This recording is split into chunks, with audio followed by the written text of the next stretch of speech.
Hey everybody, Scout Crafty here again. Welcome back to the show. It's Mishmash Monday. We got a bunch of things going on today. First thing we're going to talk about is the critter update that I promised I'll be doing every Monday.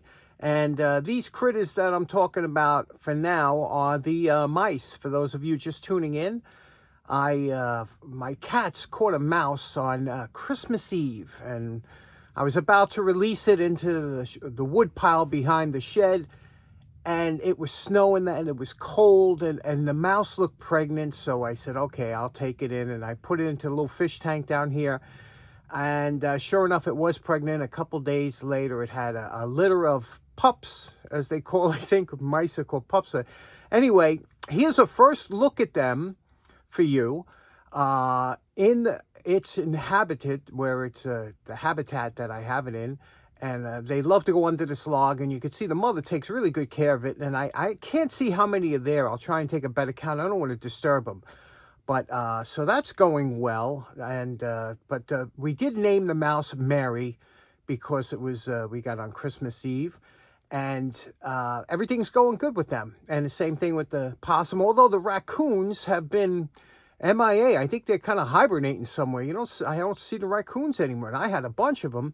They're probably found a warm spot in the garage, and they are just chilling out for the winter. We're going to have a great restoration later on today. I found a nice project to do. Let me tell you let's start off with one thing about, I'm kind of frugal when it comes to buying things. Let me show you a product that I just purchased for these mice, and you'll see what I'm talking about. Now, I needed some pine shavings or wood chips for the mouse habitat.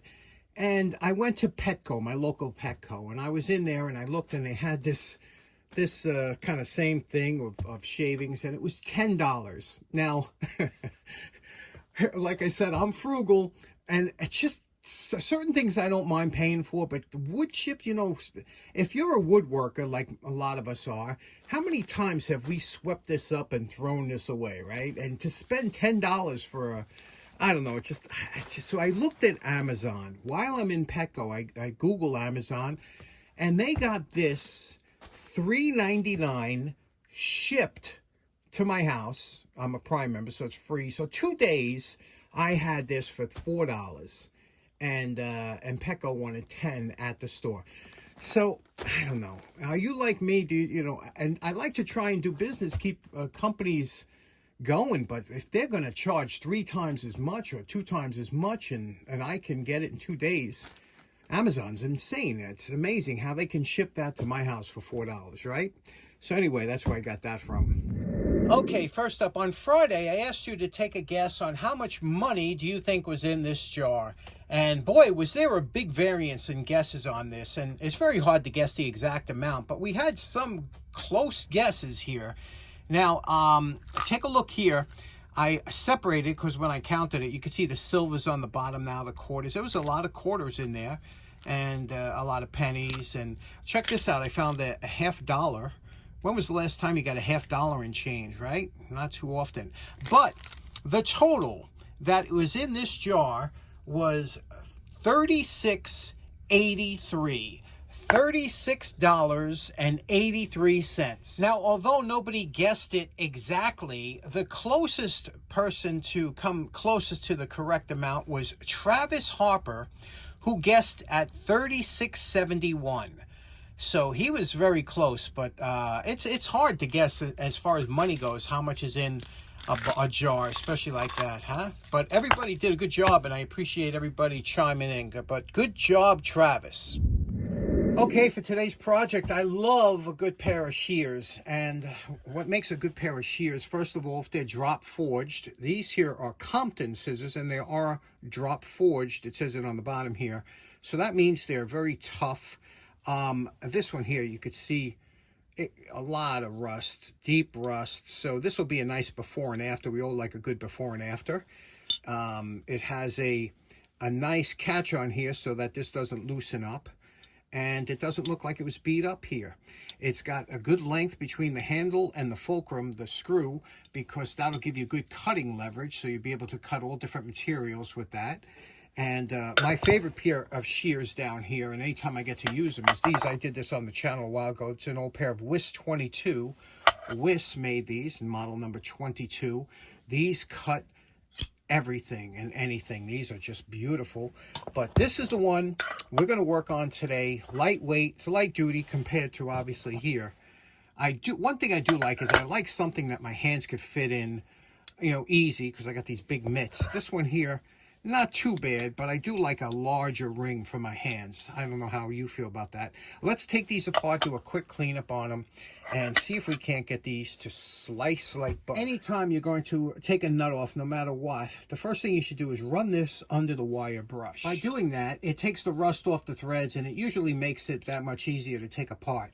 And of course, what I always say, anytime you could use a nut driver in your endeavors is a good day. And you can see the nut driver takes this, we'll take it right off here. Be careful that you don't lose this nut. And here we go. Okay, there we go. Now this is a kind of a specialty nut. You can see it's a stepped nut. We'll clean it further, but that's why you don't want to lose it. Oh, there it goes. And there's this little spring cap here, this little spring that acts, believe it or not, as a lock washer. Pop this out, okay, and you'll see this is an unusual bolt too. You don't want to lose this because you see it's flattened. We'll clean that up, and then we have our two halves. So let's clean these up on the wire brush. Now, I always say this, you can only have one tool in the shop, and that is an old electric motor with a wire brush attached, and you could have a blast just cleaning up tools. That's all you need. But it's we like to go a little bit further, or experiment, or fix, or things like that. That's where you get into other tools. But let's take a look at what we did. This is just a wire brushing. You can see how nice. Scissor steel is traditionally a very hard steel and very strong. And when it does rust, because of the high carbon content, a lot of times you'll get some pitting. As you can see here, the pitting that's along here, and over here, you'll see some additional pitting. Along here, we got some pitting there. Now, the good thing is this means nothing to the cutting geometry of the scissors. So you can go at it. You don't have to worry about messing up. Same thing with over here. What you do have to be careful of is the inside of here. You do not touch the inside of, you can hit it with the fiber wheel, but that's about it. So even, you see those pits there? They're going to stay there forever. You do not touch them, because this is concave like this, right? And that's so that the scissors could shear against each other. Only the edge touches. If this was flat, it wouldn't perform correctly. If you look over here, the handles, these are kind of rough ground because a lot of times they were painted. A lot of times they used to dip the scissors up to a point, like up to here, and this would be colored, which we might do. And always try and do well with the wire brush inside here. You see the Compton. What is that? Compton 12. Okay, and then you can see here the drop forged steel on the inside comes out very nice. Make sure you do a good job on the threads. Do a good job with wire brushing. It just saves so much time. Even the nut. Do inside here, get the wire brush and go inside with the Dremel, which I did. Now we're going to just clean up. I'm just going to clean up the pits here with the flap. Just go gently with the flaps, and you could use anything, and then I'll address the edge here. You can see the edge is kind of rusty, but not in bad shape. It wasn't like they were trying to cut wire. Okay, that's with the flap sander. Most of the pits are removed. Now we're just going to smooth it out with the fiber wheel, and that's also where we'll touch this here with the fiber wheel. We'll just go lightly here with the to try and get rid of some of that staining, but also blend in the scratches from the flap disc, and then we'll go on to the back of this. We got to do the back of that. That stands out if you don't do that.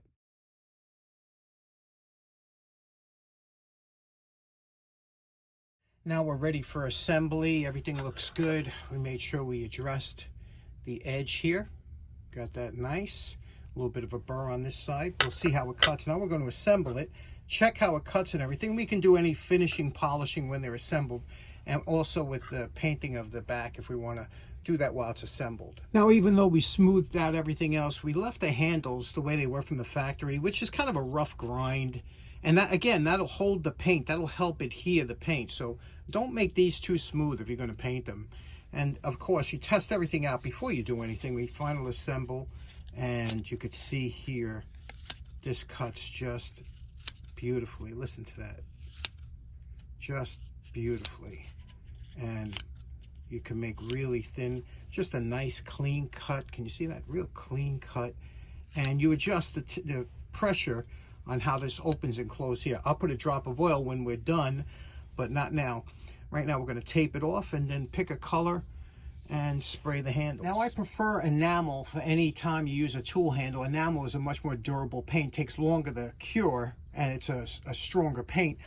A lacquer paint will dry quicker, but it chips much easier. But I have a lot of this left, and I'm going to just, I always like that clear red. Now normally you would spray it silver, but since this already has a silver background, more or less reflective, this should be fine without doing the silver over. The first thing you do, though, is you prep it by wiping it down, whatever the thinner of the paint is. So if I was going to spray enamel, I'd wipe this down with odorless mineral spirits, but since I'm using lacquer, I'm going to wipe it down with lacquer thinner before we spray it. Next, we're going to put it on top of the oil burner overnight to let it dry.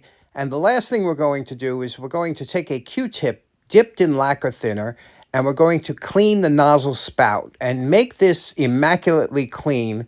And that's all I do. I don't turn the can upside down, just clean the tip. And you know my favorite part, remember what these Compton shears look like before we started. And we're calling this project done. Look how nice these came out, huh? First of all, let's talk a little bit about the history of Compton shears, scissors, snips, whatever you want to call them. Compton goes way back. In fact, they actually go before Wiss. And now, in the 1800s, shear making or scissor making was a big business. And Compton had their roots started in England. Then they came to the U.S. in about the 1800s. And they were competing. There was a lot of competing manufacturers. And basically, they were all coming out of Newark, New Jersey. So can you imagine having a bunch of different scissor manufacturers in one town in Jersey? It's amazing to me. And they were competing, and then they bought some of each other out. And Compton here, this line here was, these are called tin snips if you look in their catalog, but all of their shears were, they had what they call inlaid. Wiss called them inlaid, where they bonded the steel with a high, if you look here, it's actually two types of steel, the really hard stuff that the edge is on, and then the rest of the shears, because you couldn't afford to make the shears out of that really high quality steel. But you can see here what we did with the handle. Now, they've usually colored the handle all the way down to here when I looked in the catalog, but we just did the top here like most manufacturers do. And this is that clear red that I was telling you, and it's very easy. But again, it's not as durable as enamel, but it just sure does look nice, doesn't it? And you can see how it came out as far as the finish goes. We got rid of the pitting, all the pitting that was around. And it really looks, and again, you got to do the bolts. You got to do both sides. That really, if you put a pitted bolt on, that's the first thing your eyes are going to go to. So these are nice, and you can have so much fun in tools and restoring tools by taking a rusty, ugly tool that cost you 25 cents and bringing it back to its former glory and taking care of it. And it works absolutely fantastic. And the nice thing about tin snips, as far as shop scissors go, is that you can cut so many different items with. You could cut leather, rubber, linoleum, tin. They call them tin snips, but they can be used for anything. As you know, keeping all kinds of aluminum and tin and plastics around the shop is important. You always use it for different things. And if you had to cut it, these shears here will do a really nice job if you wanted to cut it. Look how smooth this cuts that aluminum. Look at the edge on there. It just does such a beautiful job, especially when you have them tuned up right and sharpened. But you need to have a pair of snips around the shop. Another test of sharpness if you're in the shop is if you could cut a tissue or paper towel. Believe it or not, it's harder than it looks. Try your shears out to see how it does against cutting paper towel or tissue or things like that. It's usually very hard to cut. And again, look at the edge that it leaves after it's cut. And you can see that these are very sharp. So they're good to be put back in service. Now lastly, we gave it a good coat of automotive wax over the whole shears, and now we're going to lubricate it, and that's the last step here. And what you want to do is you want to put a drop of lubricant between the two metal halves that move back and forth, and also underneath the top head, because this top head doesn't move, only the shears move, so you have to put a drop of lubricant under here. What I like to use is Lucas fishing reel oil. This is a really good lubricant that sticks on there, and it's got a nice applicator. So the first thing we do is we put a drop here, okay, between the two halves. Work that in. You'll see it work right in. Makes it nice and easy. And then underneath this top bolt here, and you're just going to put it here, and then it'll work itself in as you rotate it back and forth. Just get it underneath here, and it's so nice when you have a applicator with a pinpoint top that goes under. Once it's under that bolt, you see how that's worked its way all the way around. Then just wipe off the excess, and we're good to go. There we go, all lubricated. Okay, next up, I promised a little show and tell in every episode, and this one's for my good friends in the UK and Alex in the Netherlands. And what this is, it's a small 1/76 scale representation of Fred Dibnah's vehicle that he used to have. He used to drive this vehicle around, and everybody loved that little vehicle. It was a little Land Rover, and not the most reliable of vehicles, but it was a part of his personality. If you don't know who Fred Dibnah is, he was a steeplejack in the Bolton area of London, and he was a television personality and considered himself a backyard mechanic, but he was really a mechanical engineer, and he had a great insight for mechanical things and steam engines and whatnot. There's tons of videos out there on Fred Dibnah. If you look him up on YouTube, I promise you'll be entertained and enlightened by this man. But unfortunately, we lost him a few years back, and but I had this vehicle, and I thought you'd get a kick out of it. 1/76 scale Fred Dibnah vehicle. What do you think about that? Okay, so in closing, that was a fun episode. I hope you enjoyed it as much as I did, and I will see you again on Wednesday. Take care now. Bye-bye.